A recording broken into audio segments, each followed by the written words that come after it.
Hey everyone, welcome back to Most Amazing Top 10. I'm your host, Chade Arena. We've gone all over Texas to find some of the most creepy, haunted things, the kind of things that keep you up at night. All these things are tucked away in different places in Texas, and you have all shouted out for more. So today I'm bringing you Top 10 Scary Texas Urban Legends Part 3. There's just so much haunted, weird things going on in Texas. Like everything is bigger and more infested with ghosts in Texas. As always, make sure you like, comment, subscribe, and hit the little notification bell. Also stick around for number 1 and number 2 because they'll really have you looking over your shoulder at night.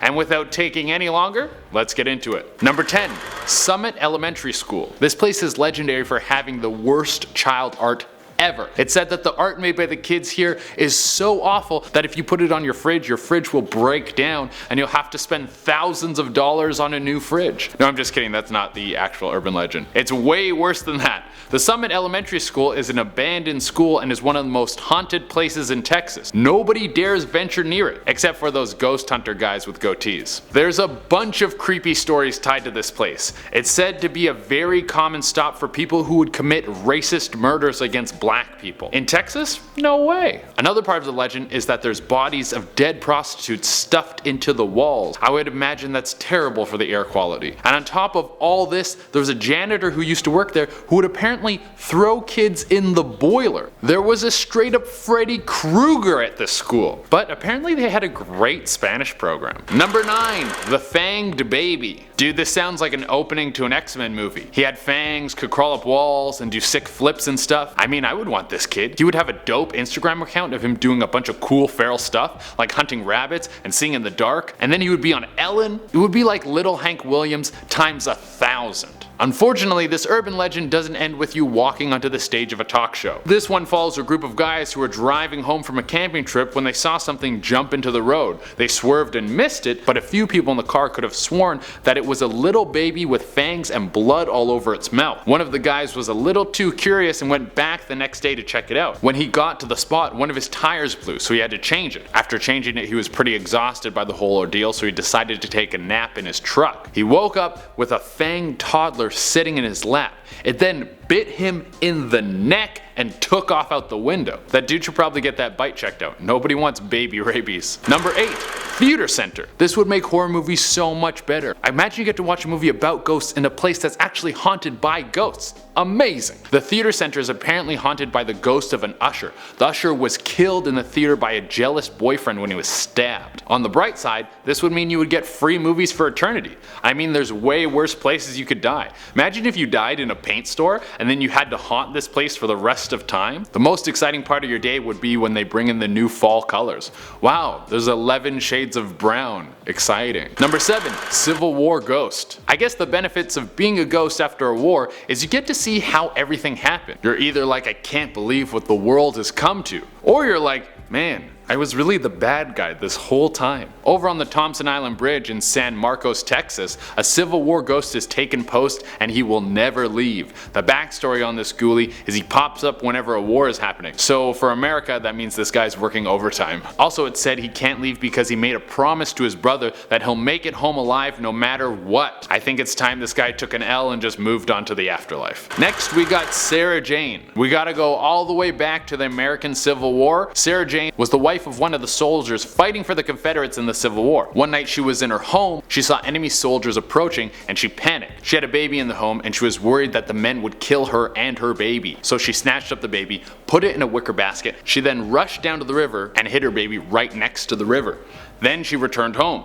She thought they wouldn't kill the baby if they found it alone. However, when she came back home, the soldiers were gone. So she returned to the river to find her baby, but the baby was also gone. The tide in the river had risen and swept the baby away. In a panic, she looked everywhere for her baby, running up to strangers, asking if anyone had seen her baby. Eventually, it was clear that her child was gone. So she walked down to the bridge next to the river and hung herself from the bridge. It said if you return there, you can hear a baby crying and Sarah Jane frantically looking for her baby. Ooh. Number 5, Marfa Lights. We're jetting over to the little town of MARFA, Texas. In this little old country town, there's some pretty weird happenings appearing right in the sky. The MARFA lights are these balls of light that appear out of nowhere, like someone floating in midair is lighting off an M80. There has been so much speculation on what it could be. Some people think it's spirits floating around doing a little dance for the people watching. Just because you're dead doesn't mean you don't want attention. Other people think that it could be aliens. They think that they travel between this spot in MARFA and wherever these aliens have come from. They can use this spot to take samples of the Earth, like a little school trip. But scientists have said that it's just balls of gas lighting up in the air. Boring scientists always ruining our fun. But hey, there's still hope that they're just trying to cover up some actual alien activity. Number 4. The haunted lighthouse of Boulevard Peninsula. Do we still need lighthouses for anything other than being giant creepy buildings and being the best place for seagulls to meet and poop? I know nothing about sea travel, so these might actually still be very important. But the lighthouse is more than just a seabird truck stop. It's haunted. The story behind this tale is the lighthouse used to be manned by a husband and wife with the help of their teenage son. One day, maybe from too much sun or having to eat fish for dinner one too many times, the kid snapped and killed both his parents and then committed suicide.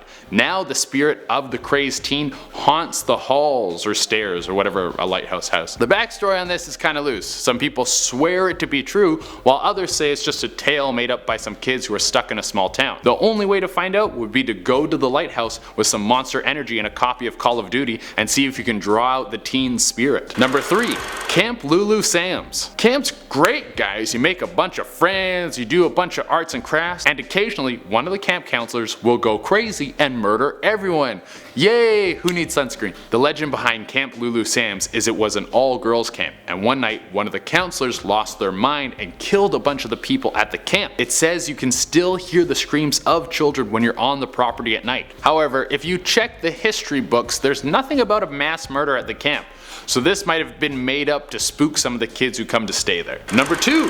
Bigfoot. Yes, I know Bigfoot was originally spotted in North Carolina, but there have been many sightings of the possible missing link in the Lone Star State. I mean, if you're a Bigfoot, I can't imagine you believe in borders. You just kind of go anywhere you please whenever you want and try to not get shot and make sure you're always out of focus. Although I do think that Texas would be one of the worst places for a Bigfoot to travel. They're covered in hair and Texas is almost always hot. There's cowboys and trackers all over the place who would probably love to hunt you down, and there's so many guns. I would definitely put Bigfoot on the list of things that are totally fine to shoot on sight. But the old ape man is really popular in Texas. There's even a group in Beeville called the B County Bigfoot Research Group that is dedicated to finding out the truth about Bigfoot. I wonder if they get paid for that, if they just do it out of the goodness of their hearts. Number 1. Ghost kids give you a hand. If you're ever in South San Antonio, don't park on any railroad tracks unless you want some unexpected help. This one is a pretty horrible sight. It of course takes place in San Antonio back in the 1930s when a bus full of school kids got stuck on some railroad tracks. There was an incoming train that tried to stop in time but couldn't and slammed through the bus. Many of the kids were injured and 10 were left dead. These kids now haunt the area. If you make the strange choice to park on the railroad tracks, they will push your car off the tracks, preventing anyone from meeting the grisly fate that they did. You can even put baby powder on your bumper to see the little handprints. So creepy. But also the most helpful ghosts of all time. I would wonder if you got a flat tire if they would help you change it. I hope when I'm a ghost I'm this generous. Well everyone, that is our list. Make sure you go to the comments and let us know about any other Texas urban legends you want to know about. Like always, make sure you like, comment, subscribe, and hit the little notification bell. Until next time, I've been Chaderena, and I can't wait to go to Texas to eat some barbecue and watch an exorcism. Bye.